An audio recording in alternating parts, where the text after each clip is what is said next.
Hello, ladies and gentlemen, boys and girls, college football fans across the nation and around the world. This is Tim May with the Tim May Podcast, and I've got a co-pilot of co-pilots sitting with me this week. People in Pennsylvania recognize this young man.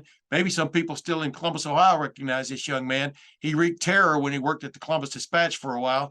Now he's been working for Penn Live, PennLive.com, if you want to tune into it, for a couple of decades, right, Dave Jones? You've been there for a while now. And by the way, welcome back to the Tim May Podcast. What? 3.2 decades. 3.2 decades, ladies and gentlemen. That's a long time. Hey, let's get right into it because we've had some technical difficulties getting to this point of recording this podcast. So let's don't waste any more time. You've got a lot of things on your plate since you cover Penn State football along with a lot of other things. You've got a lot of other things going on in your life. So let's get right into it. Penn State goes and wins at Purdue in a hard-fought game in the season opener. They go down to Auburn and win in the heat in the Southeastern Conference territory. And then Michigan slaps them around and runs through the middle of them and dominates them. I'm talking about the Penn State Nittany Lions. And all of a sudden, Penn State over this past weekend, I thought had a stellar performance against Minnesota, which was starting a quarterback I'd never heard of. But that's neither here nor there. But what is the real Penn State? Will the real Penn State please stand up, and could you goose them to make them stand up? Thank you. No, I think they already have. I mean, this is who they are. They're a team built for speed, not necessarily for bully ball, and that's what Michigan did to them. Yeah, they can run with anybody. In fact, their secondary can hang with Ohio State's wideout crew, which I don't think too many secondaries in the country could say. I mean, wait a minute, ladies and gentlemen, Ohio State fans, write that down. Go ahead now. Including Marvin Harrison against Joey Porter should be very interesting. A couple of badass pros, their kids. In fact, we're trying to get a hold of both of them. I ran into Joey Porter Sr. at the Chicago area. I guess I was in Chicago. They all run together, don't they? I can't even remember where I was. Indianapolis Airport bar with getting breakfast, and he and his wife were there. Wow. And I struck up a little conversation, and because our photographer was right next to me, Joe Hermy, goes, "Steve, that's Joey Porter." And I looked there and I goes, "Oh, hey," I just blurted out, "Hey, Joey Porter." Yeah. and I said, "Yeah." Joe took a couple of really good pictures of his kid, who's long and athletic and really, really good corner. He's going to be a terrific pro corner. So that should be a hell of a matchup. But what they don't do well is stand and deliver at scrimmage against an outfit that is going to really test them. I imagine Ohio State saw the Michigan tape, and they can. What do you think? Do you think they can try? Yeah, it's going to be interesting. Yeah, it's going to be interesting because, like you just pointed out, the two places Ryan Day was bound and determined to get better for this football team compared to a year ago was, number one, defensively. Obviously, Ohio State suddenly now is the number 2 total defense in the country. They were nowhere near the top 30 or 40 last year. As you know, they brought in Jim Knowles to fix that. We'll get into that in a moment. The other connection in this game, which is interesting to me.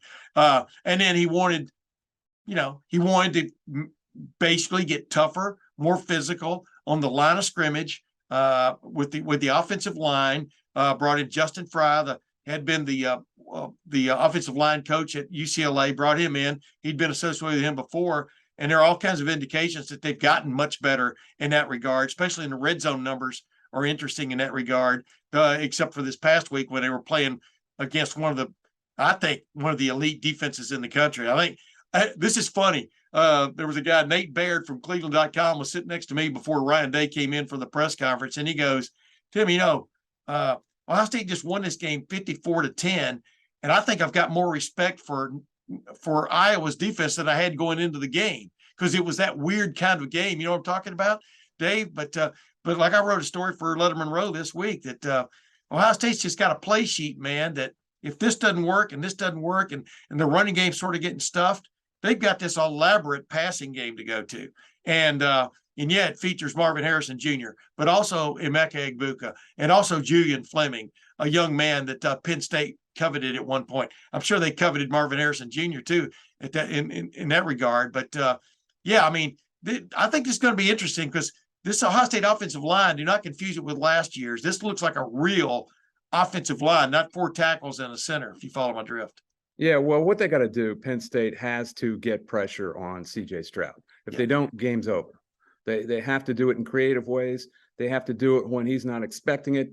You remember the play where they blitzed straight up the middle? Well, it wasn't even a blitz. It was a defensive end who looped inside. Yeah, just looped inside. Outside linebacker looped inside and hit him in the chops, and the ball went free, and they scored it.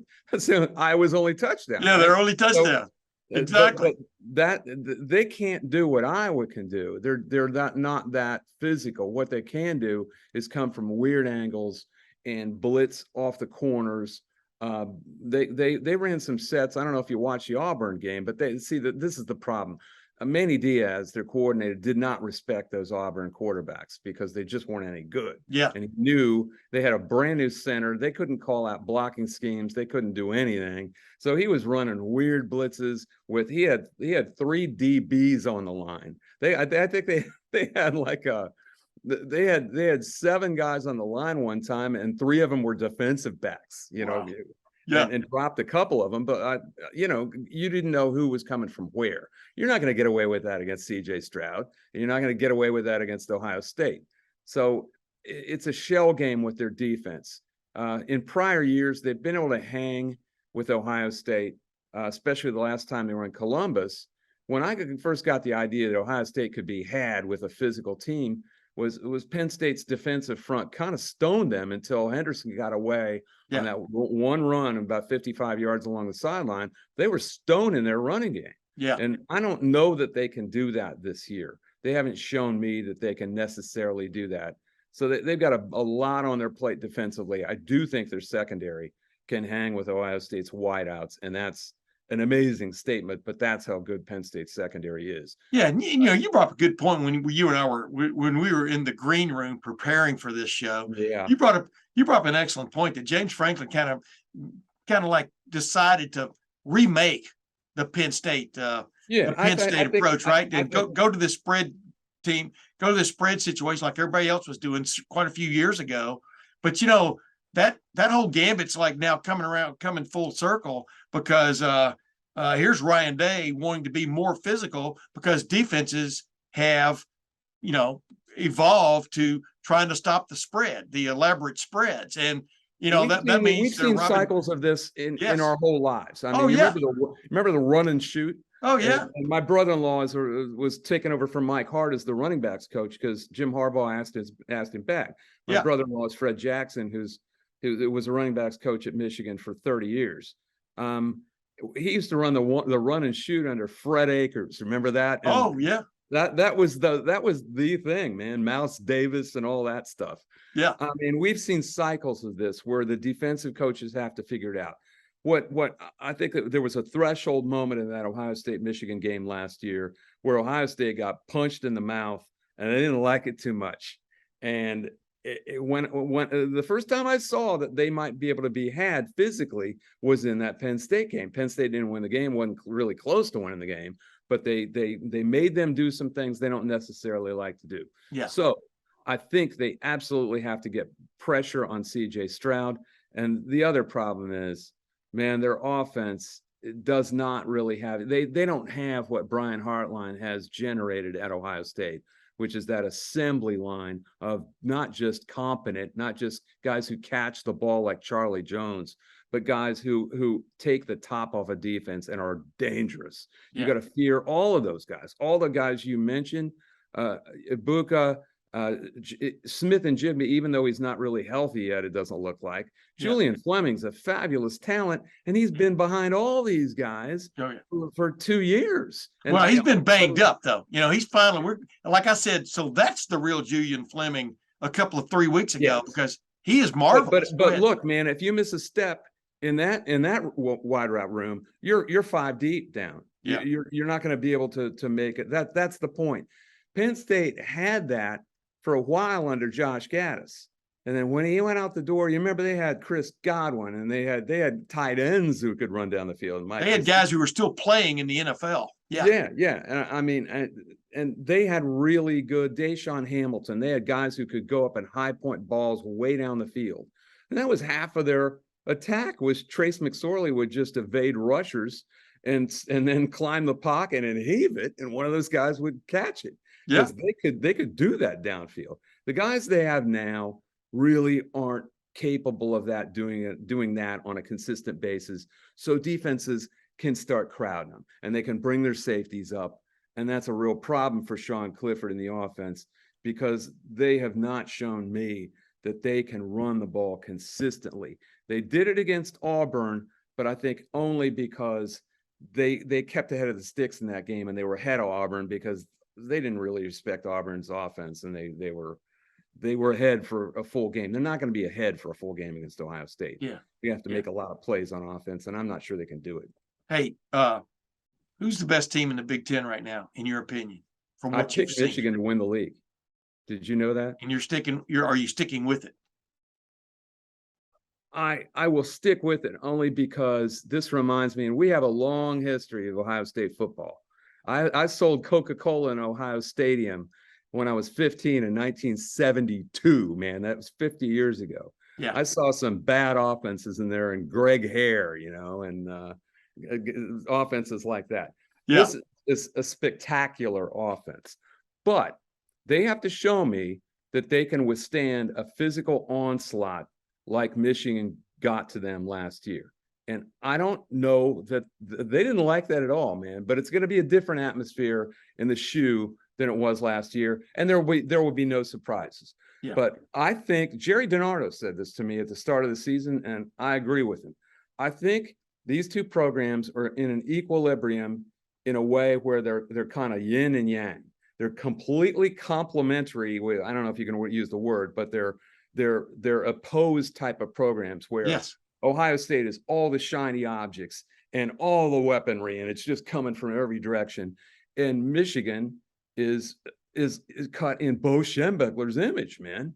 I mean, they are physical. And let me tell you, I don't know how many times you've seen that offensive line, but they are fabulous. Yeah. And they go like 7, 8 deep. They are amazing. So they have to show me they can withstand that. And they didn't do it last year. And that is no fun. We can sit here, 60-year-old, 65-year-old guys in our easy chairs and talk about guys sticking their head in that scrum when you have to stop somebody like Mayan Williams or even Blake Corum. Blake Corum's a tough little mother, Yeah. And with those offensive linemen in front of you, that is not easy. So yeah. I'm going to stick with Michigan simply because that is still the root of football, Timbo. That is still the root of football. And if they can do that, they win in a walk. If they can't do that, then it's a game. That's all I'll say. Have you seen enough of Ohio State to see the transformation that Ryan Day tried to do to this team from a physical standpoint on the offensive line, bringing in Justin Fry?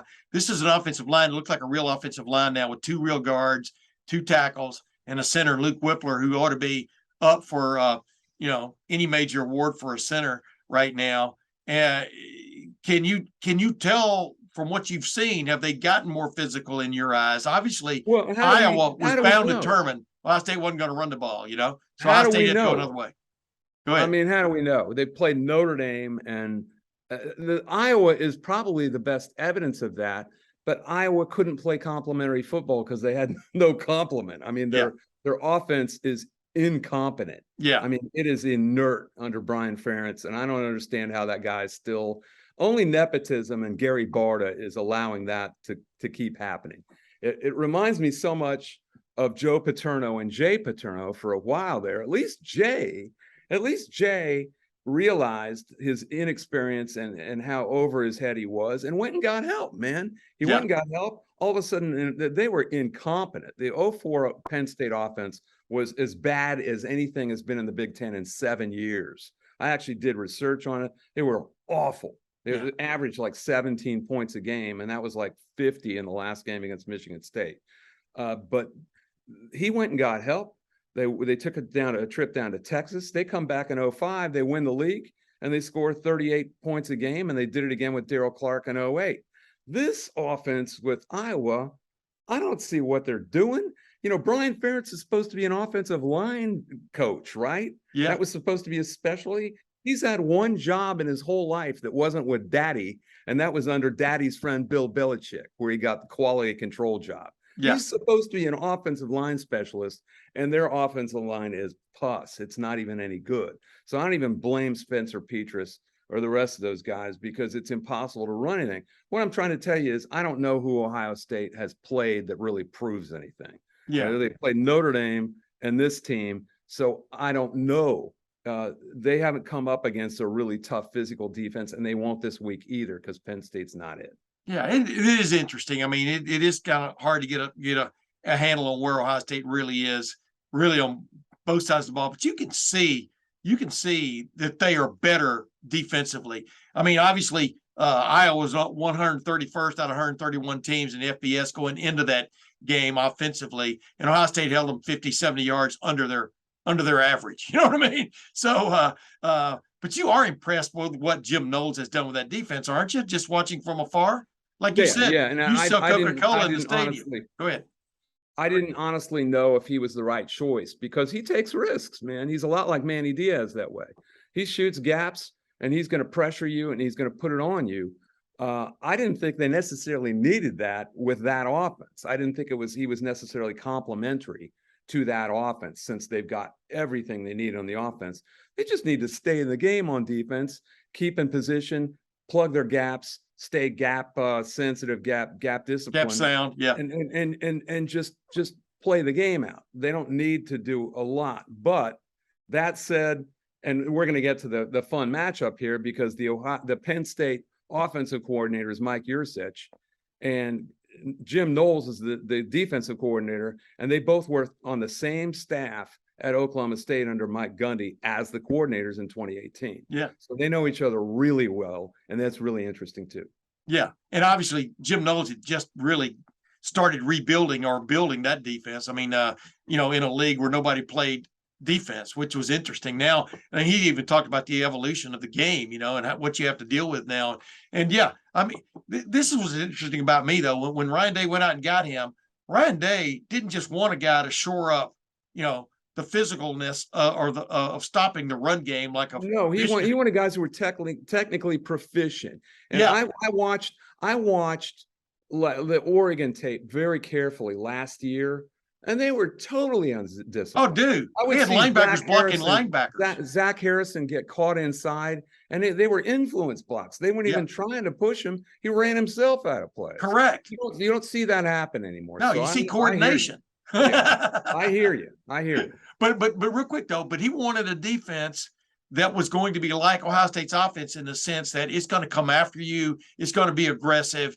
You're not going to necessarily be able to pigeonhole it. I mean, they can make a tweak with the safety here and with that jack position they're calling it now, where Jack Sawyer stands up and moves around and stuff. They can do all kinds of things they can change everything up by just changing one guy's responsibility from one play to the next. I think it's a really nice defense. But on top of that, these guys are very confident playing it.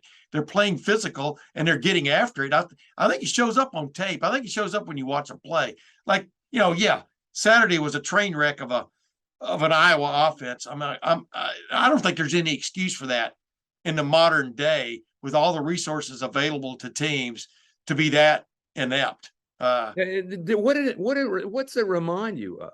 I mean, it reminds you of these old coaches from 25 years ago, like Woody and Bo, frankly, who would quote military heroes and just no imagination, no establishment of this threat or that threat. I feel sorry for Spencer Petras. I do too. It's really not his fault, and people don't understand that. And here's a bunch of kids who are taking a hit for this guy, this guy who would not have a job otherwise if it wasn't for Daddy. Yeah, but hey, real quick though, let's get into this before we go.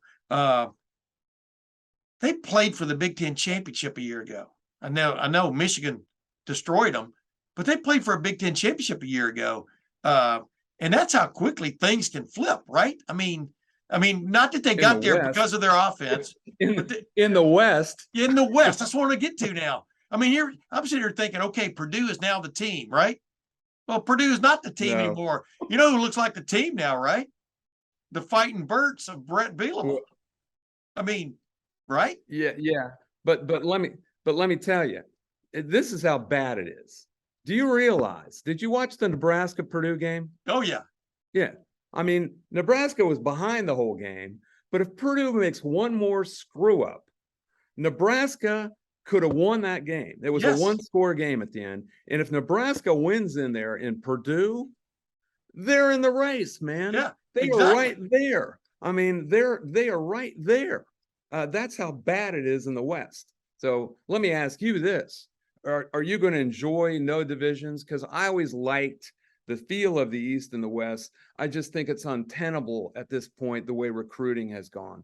20 years ago, Nebraska could get guys, and Iowa could get guys out of Florida. You remember when Ferentz was starting to get guys out of Florida in the mid-aughts after Brad Banks and those guys, and Fred Russell won in 2002. He was starting to ramp up recruiting and was getting guys that Iowa didn't get.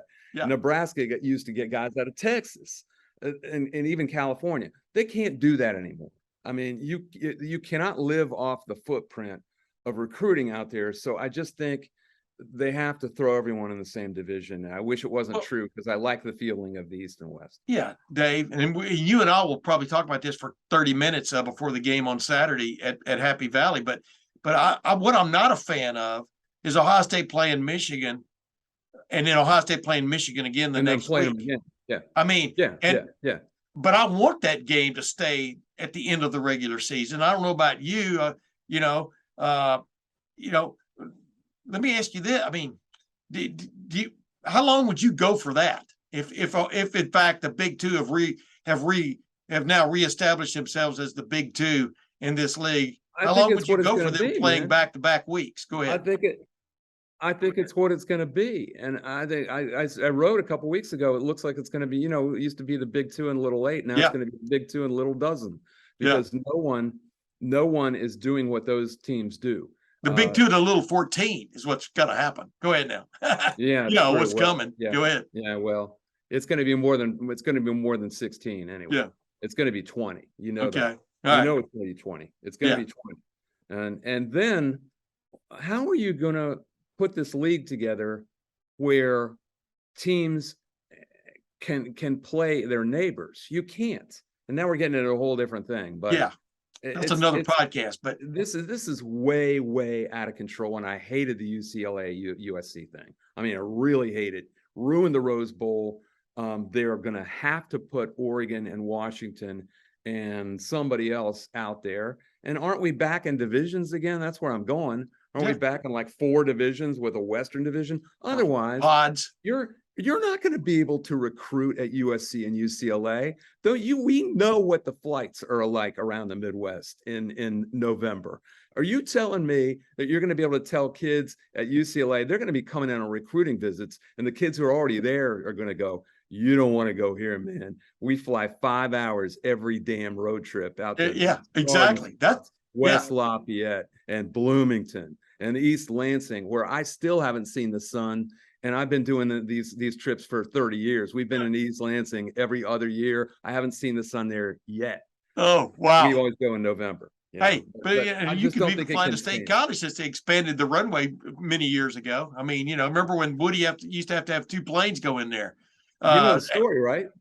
Oh, yeah. The story, one where he had the second teamers go in, their plane land first just to make sure, because it was sketchy conditions that day, and Woody Hayes. You're not telling it right. Let me tell it. All right, go ahead. Because Steve Snap told us. I was trying to make it short. Go ahead. Steve Snap told us the same story. Okay, so they've got 2 planes. I thought they had 3 actually. They might have been 3 actually. I think they had 3. Because Penn State's runway was about the size of your backyard. Yeah. And they were prop planes. They got the administrators on one plane. And then they've got the backups in another plane, and then they got the top coaching staff and the starters in the final plane. Yeah. And the pilot radios up to Woody and says, "Man, it looks like a low ceiling in there. I don't know." And Woody says, "Well, send the first plane in there. If they land okay, then we'll go." Jeff Logan, he loves telling that story, man.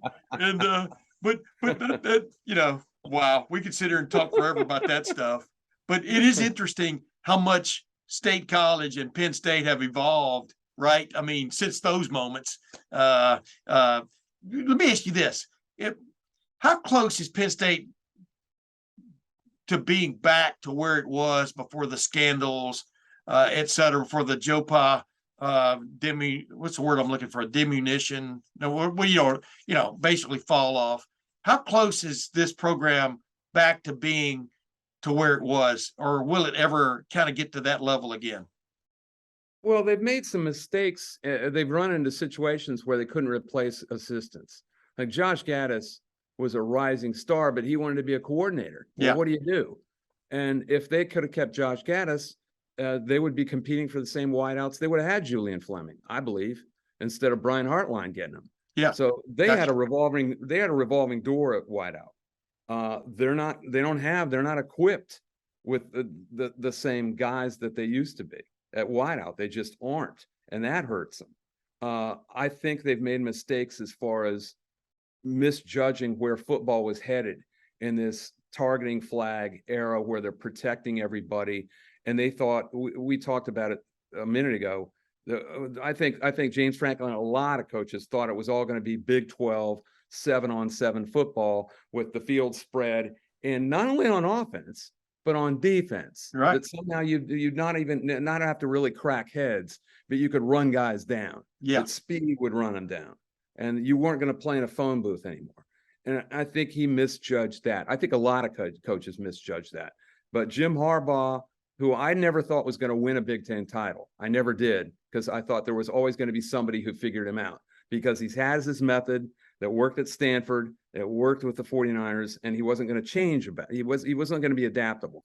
And I was almost right, man. I was right there. If Ward Manuel says, well, that's it, I'm sorry, or if that interview with the Vikings works out, he's out. He's out. I always thought there was going to be somebody, and the East was so disparate. You had D'Antonio, who could beat him one way. You had Urban, who could beat him another way, and then Ryan Day after that. And you had James Franklin, who had guys who could run by him, frankly. And there were always ways, and they did, man. They ran by him in 2017. They routed that team. It was 42-13 when they had Barkley. But now Harbaugh has hit his sweet spot, and it's at a time when he got there ahead of time. He was just being who he was and running this physical bully ball football, and no one quite kept in step with him, and it's working now. And that offensive line is really, really good. Yeah. And someone's going to have to show me that they can stand up to those guys. It could be Ohio State, but I'm not sure it's Ohio State. And if they can run on you, and they don't just have Corum, man. They've got Donovan Edwards. They're equipped. I don't think they're great on the outside. Ronnie Bell's pretty good. Roman Wilson is pretty good. They can't match Ohio State in the skill positions. They can't. Blake Corum's a really good back. He's as good as Henderson. But they don't have a Mayan Williams. What they can match you in is in here in the tackles. And if they can keep the game in there and get a lead, man, they can go in the shoe and win. I really believe that. Yeah.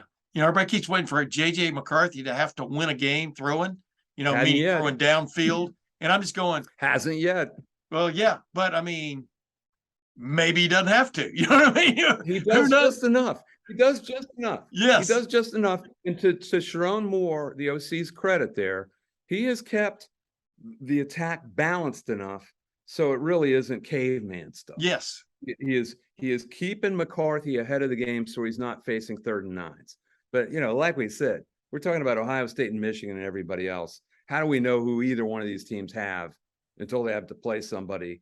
And we thought Michigan was going to have to play someone, and it turned out they didn't. They Yeah, exactly. I mean, obviously Penn State had that pick six thing, that wicky wacky play where they're actually in the game with Michigan. At halftime? They were ahead.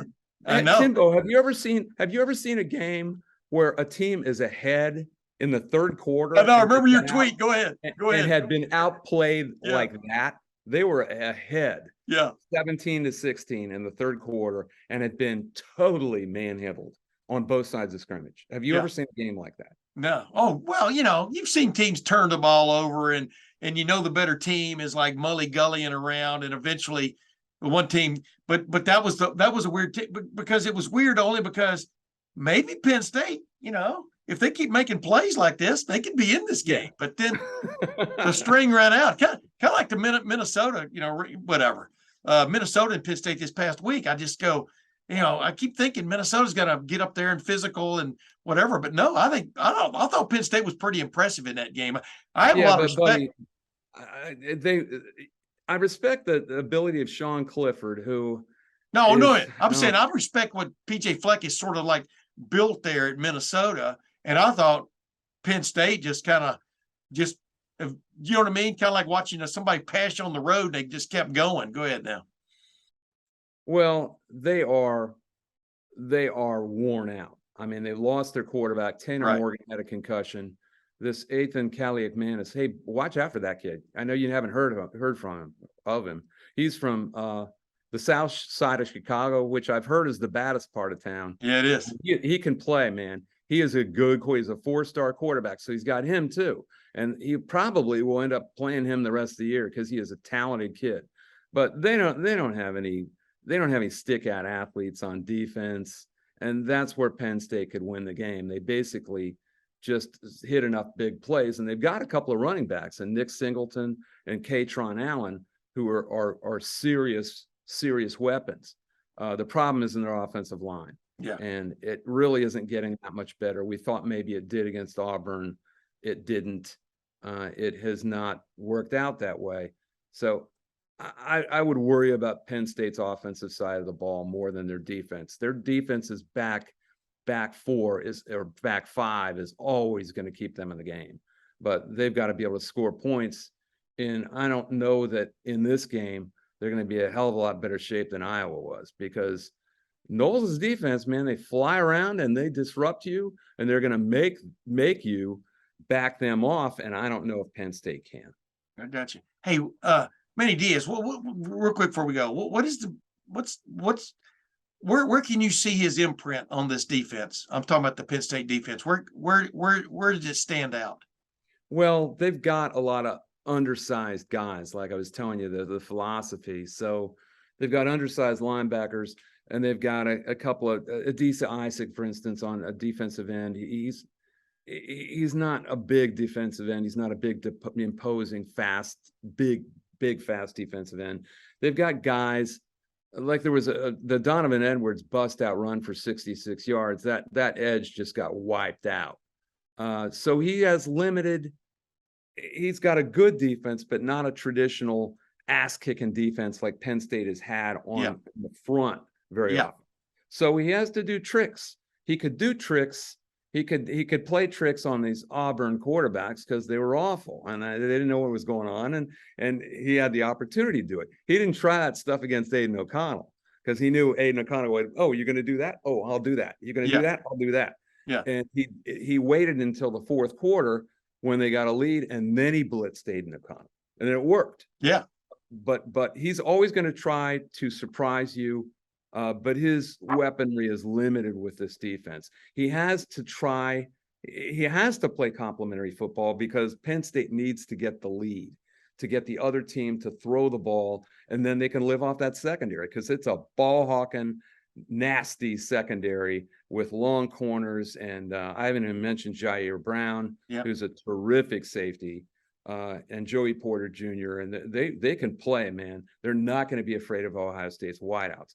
But he has to get the game back there where it matters before he can use that weaponry. And I just don't know if he can get to the second step against. That's pretty funny to think that a team would like to see Ohio State throw the ball. You know what I mean? I mean, you know what I mean?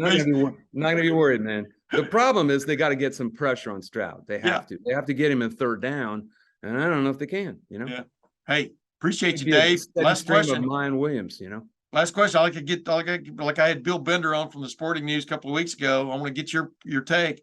Right now, who's your Final Four? Who's the college football playoff? Not who's going to be the four when they come out the 2 days after the Ohio State Penn State game. What's going to be the Final Four in the college football playoff? Tennessee, I think, is legit, man. I mean, they are absolutely. My nephew, Josh Jackson, who was the quarterback at Maryland. I mean, he saw that Tennessee quarterback and he's going, man, you got to see this kid. Hendon Hooker. Yeah. End in Hooker. Did you see the sign they put it up in the Knoxville frat house? No. It said it's it said in giant, it's a bed sheet, one of those things you know in front of the frat house at UT, and it said, "Somebody tell Saban he can't take this hooker home."